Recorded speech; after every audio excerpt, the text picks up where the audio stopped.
Gandhi was the best policeman the British ever had. यानी ब्रितानी हुकूमत के लिए गांधी सबसे अच्छा सिपाही था, ऐसा कहना था एलन विल्किंसन, जो 1945 से 47 तक ब्रितानी हुकूमत में एक एमपी और एजुकेशन मिनिस्टर की हैसियत से सब कुछ ऑब्जर्व करती रही थी, विशेष करके भारत के संदर्भ में। स्वागत है आपका गांधी जिसे हम नहीं जानते की चौथी कड़ी में। मैं हूं शिवचरण सिंह और गांधी बिहाइंड द मास्क या मुखौटे के पीछे वाले गांधी के खुलासे की इस कड़ी में आज मैं एलन विल्किंसन के इस वक्तव्य के संदर्भ में गांधी के उस तथाकथित मानवतावादी चेहरे को आपके सामने लाऊंगा, जिसके विषय में ये हमेशा प्रोजेक्ट किया जाता रहा कि गांधी बहुत बड़ा मानवतावादी था।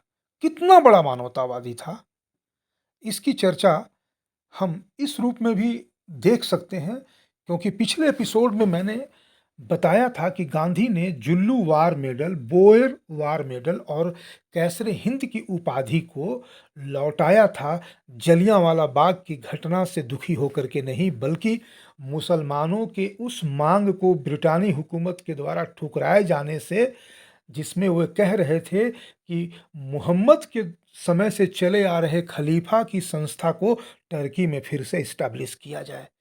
आइए हम आज की इस एपिसोड में आते हैं।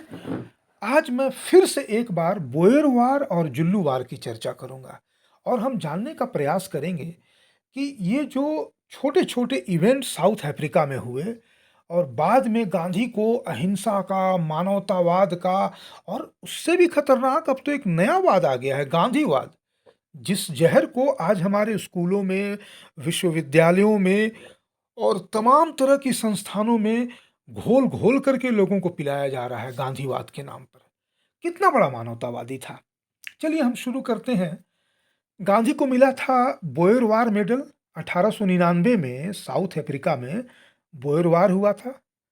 उसकी डिटेल में हम जाएंगे तो बहुत लंबी कहानी हो जाएगी, लेकिन इतनी बात तो समझ में आती है हमें कि बोयर वार हुआ था ब्रिटानी हुकूमत और जो बोयर वहाँ रिपब्लिक था उसके बीच में। वजह क्या थी? अगर हम बहुत डिटेल में जाएंगे तो लंबी कहानी होगी, लेकिन साधारण सी वजह यह थी कि जो ट्रांसवाल नामक जगह है वहाँ पर सोने के बहुत, माने कह सकते हैं, समृद्ध खनन क्षेत्र थे, माइंस थे। उसमें उसको पाने के लिए इन लोगों ने, यानी ब्रिटानी हुकूमत ने डिसाइड किया कि इन बोर गवर्नमेंट को हटा देते हैं, ओवरथ्रो कर देते हैं, और कर दिया। यानी बात सिर्फ इतनी थी कि उन लोगों को उन्हीं की जगह पर, उन्हीं हरा करके उन्हीं की जगह पर कब्जा करना। क्यों? क्योंकि शोषण करना है, लूटना है, कसोटना है। तो इससे गांधी का क्या लेना है? उसी की ओर से जाना है, वरना हम डिटेल में बोयर वार की चर्चा भी कर सकते हैं। ठीक यही प्रक्रिया 1906 में जुल्लू वार में अपनाई गई। जुल्लू हों, बोयर लोग हों, या फिर अफ्रीकन कॉन्टिनेंट में जो तमाम जनजातियां थी, उनको तमाम जो यूरोपियन जनजाति लोग वहां गए थे अपने अपने कॉलोनी को बढ़ाने के लिए, एकमात्र उद्देश्य था एक सस्ती जिसे लेबर ले लेना है और वहाँ के जो रिच, जो संसाधन थे, रिच रिसोर्सेज थे, उनका दोहन करना है। तो खैर, वो जो कुछ भी कर रहे हैं वो तो जगजाहिर था। हम तो चर्चा कर रहे हैं गांधी की। जो अब इसके पीछे एक तो बहुत ही ऑब्वियस सी बात है कि बोर वार हो या जुल्लू वार हो, दोनों ही में ब्रिटानी हुकूमत ने जुल्लूस पे अटैक किया। पहले तो जुल्लू वार का थोड़ा बैकग्राउंड बता दूं कि ये जुल्लू वार जो है बेसिकली 1879 में हुआ था और इसके ऊपर फिल्में भी बन चुकी हैं, बहुत ज़बरदस्त, क्योंकि जुल्लू के बड़े बड़े नायकों की भी चर्चा होती है, जुल्लू शाका वगैरह ऐसे चर्चा होती है। लेकिन इनको क्यों अटैक किया गया और फिर बाद में 1906 में मामला क्यों आया? क्योंकि जो जुल्लू लोग थे वो डिमांड कर रहे थे कि भाई उनको उनके ज़मीन पे अधिकार मिले और जो टैक्सेस बहुत हैवी उनके ऊपर लगाए जा रहे थे उन्हें ख़त्म किया जाए। तो उसको दबाने के लिए ब्रिटानी हुकूमत ने उनके विरुद्ध में एक तरह से कह लें कि युद्ध छेड़ दिया। ठीक उसी तरह से जिस तरह से कि बोयर रिपब्लिक्स को हटाने के लिए उनके ऊपर, इन दोनों में गांधी की क्या भूमिका थी? बोयर वार में 1899 में गांधी जो है असिस्टेंट सुपरिटेंडेंट बन जाता है। किस चीज का भाई? The Indian volunteer stretcher bearer corps का। किसके पक्ष में? ब्रिटानी हुकूमत के पक्ष में। 1906 में जब जुल्लू वार होता है तो फिर से वो बन जाता है ऑफिसर इंचार्ज एम्बुलेंस कॉर्प्स का। किसके पक्ष में? ब्रिटिश हुकूमत के पक्ष में। बहुत बड़ा मानवतावादी है। कहीं भी जुल्म होता है, कहीं भी शोषण होता है, किसी भी मानवतावादी आवाज को दबाई जाती है तो गांधी को अहिंसा, सत्याग्रह, इन सब का पुरोधा माना जाता है। वो अनशन करने लगता है। उसने साउथ अफ्रीका में अपनी इसी जादूगरी को चलाई थी। यही ना हमें बताया जाता है भाई। तो तुम बोयर वार में कर क्या रहे थे? तुमने अपनी आत्मकथा में भी लिखा है, माई एक्सपेरिमेंट्स विथ ट्रूथ में भी, कि मेरी लॉयल्टी जो है वो ब्रिटिशर्स के साथ थी, लेकिन मेरी सिंपैथी जो है वो बोयर के साथ थी। ये कैसे सिंपैथी थी भाई कि तुम तटस्थ भी नहीं रह सकते थे, विरोध नहीं भी कर सकते थे, बोयर के पक्ष में नहीं रह सकते थे। तुम भली भांति जानते थे कि ब्रिटानी हुकूमत शोषण कर रही है और बोयर बेचारे अपने जगत से ही बेदखल किए जा रहे हैं। तो तुमने अपने आत्मकथा में तो बहुत चालाकी से लिख दिया कि मेरी सिंपैथी है बोयर वालों के साथ, लेकिन मैं क्या करूं, मुझे तो मजबूर है, मैं मेरी लॉयल्टी मुझे मजबूर करती है कि मैं ब्रिटिश हुकूमत का साथ दूं। और वही मजबूरी जुल्लूवार में भी दिखता है। इन दोनों जो मजबूरियां हैं, उन दोनों मजबूरियों के लिए ब्रिटानी हुकूमत ने गांधी को दिया था बोयर वार मेडल और जुल्लू वार मेडल।